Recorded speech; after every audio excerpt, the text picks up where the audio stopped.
యువగలం వాలంటీర్ల పైన కేసు పెట్టారు, నాయకుల పైన కేసు పెట్టారు, నా పైన 6 కేసులు పెట్టారు. అయినా కూడా యువగలం ఆగలేదు. ఆఖరికి మన రాముడు చంద్రబాబు గారిని అరెస్ట్ చేసి ఈ యువగలానికి పాజు పెట్టాడు ఈ సైకో జగన్. అసలు ఈ సైకో జగన్ కి మన చంద్రబాబు గారిని చూస్తే ఉచ్చబడుతుంది. అందుకే ఏం తప్పు చేయని మన చంద్రబాబు గారిని అరెస్ట్ చేపించాడు ఈ సైకో జగన్. సొంత అమ్మని చూసినా చెల్లిని చూసినా వణికిపోతాడు ఈ సైకో జగన్. సైకో అని ఎందుకంటున్నానో ప్రజలు కూడా చెప్పాలి. బాబు గారి పైన ఇప్పటికి ఎన్ని కేసులు పెట్టారో మీకు తెలుసు. Skill development case, fibre grid case, inner ring road case, ఇసుక కేసు, మద్యం కేసు. త్వరలో అన్న క్యాంటీన్ పైన కూడా కేసు పెడతాడు ఈ సైకో జగన్. అసలు వీళ్ళు రిమాండ్ రిపోర్ట్ లో ఏం రాస్తారో చదివితే నవ్వొస్తుంది నాకు. అన్న క్యాంటీన్ ద్వారా పేద ప్రజలకి అన్నం పెట్టి రాష్ట్ర ఖజానాకి అన్యాయం చేశాడు ఈ చంద్రబాబు గారని ఏకంగా రిమాండ్ రిపోర్ట్ లో రాస్తాడు ఈ సైకో జగన్. స్కిల్ డెవలప్మెంట్ లో ముందుగా 3,000 కోట్ల రూపాయల అవినీతి అన్నారు, తర్వాత 370 కోట్లు అన్నారు, ఇప్పుడు ఏకంగా 27 కోట్ల రూపాయల అవినీతి. అది కూడా తెలుగుదేశం పార్టీ అకౌంట్ లోకి డబ్బులు వచ్చిందంట. అరే ఫూల్స్,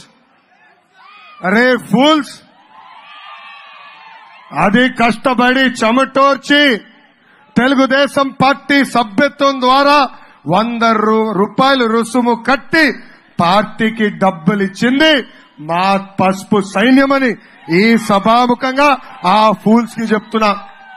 53 రోజులుగా చంద్రబాబు నాయుడు గారిని జైల్లో బంధించారు, ఏకంగా న్యాయానికి సంఖ్యలు వేశారు. ఇక్కడున్న ప్రజలందరిని అడుగుతున్నా, ఒక్క ఆధారాన్ని చూపించారా? కనీసం బాబు గారి అకౌంట్ కానివ్వండి, ఆయన కుటుంబ సభ్యుల అకౌంట్ కానివ్వండి, లేంటే తెలుగుదేశం పార్టీ అకౌంట్ కి 1 రూపాయి అవినీతి సొమ్ము వచ్చినట్టు నిరూపించారా అని ప్రజలందరినీ ఒక్కసారి ఆలోచించమంటున్నా. వ్యవస్థల్ని మేనేజ్ చేసి చంద్రబాబు నాయుడు గారిని 53 రోజులు జైల్లో పెట్టాడు ఈ సైకో జగన్. హైకోర్టు మొన్న నిజం నిలబెట్టింది. బెయిల్ ఆర్డర్లో చాలా స్పష్టంగా ఈ సైకో జగన్ వ్యవస్థల్ని మేనేజ్ చేసి చంద్రబాబు నాయుడు గారిని జైల్లో పెట్టారని ఆ ఆర్డర్లో కూడా చెప్తాం జరిగింది. నన్ను కూడా వదలబెట్లా, నా పైన కూడా సిఐడి కేసులు పెట్టాడు. దమ్ము ధైర్యంగా సిఐడి ఆఫీస్కి వెళ్ళా, అక్కడున్న అధికారులు అడిగా ఒక్క ఆధారం అయినా చూపించగలుగుతావా అని. కానీ అక్కడున్న అధికారి ఏం చెప్పాడు తెలుసా? అయ్యా, మీ చేతిలో ఏదో ఎర్ర బుక్ ఉంది, నా పేరు మీరు రాయరు కదా అని ఆ అధికారి చెప్పే పరిస్థితి. నేను ఆనాడే చెప్పా, నేను ఎప్పుడైనా తప్పు చేస్తే చంద్రబాబు నాయుడు గారే నన్ను జైలుకు పంపిస్తారని. నేనేం తప్పు చేయలేదు కనుక దమ్ము ధైర్యంతో ఈరోజు నిలబడి రాజోత్సవగా సైకో జగన్ అని పిలవగలుగుతున్నాను.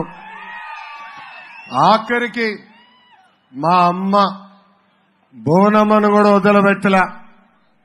నా భార్య బ్రహ్మణి పైన కూడా కేసులు పెట్టి జైలుకు పంపిస్తామని ఎగతాళి చేశారు మంత్రులు.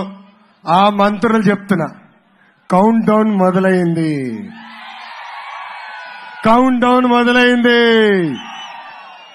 ఇదే రీతిలో మీరు కేసులు పెట్టుకుంటా పోతే భయపడడానికి ఇక్కడ ఎవరు సిద్ధం లేరు.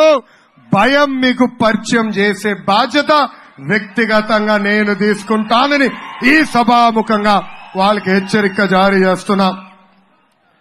దేవాలయం లాంటి తెలుగుదేశం పార్టీ ఆఫీస్ పైన దాడి చేశారు, మన బాబు గారి ఇంటి పైన దాడి చేశారు. ఆనాడు పవన్ కళ్యాణ్ గారు ప్రత్యేక విమానం తీసుకొని విజయవాడకి వస్తాననుకుంటే లెటర్ పంపించి విమానం టేక్ ఆఫ్ చేయనీదు, లా అండ్ ఆర్డర్ ప్రాబ్లం వస్తుందని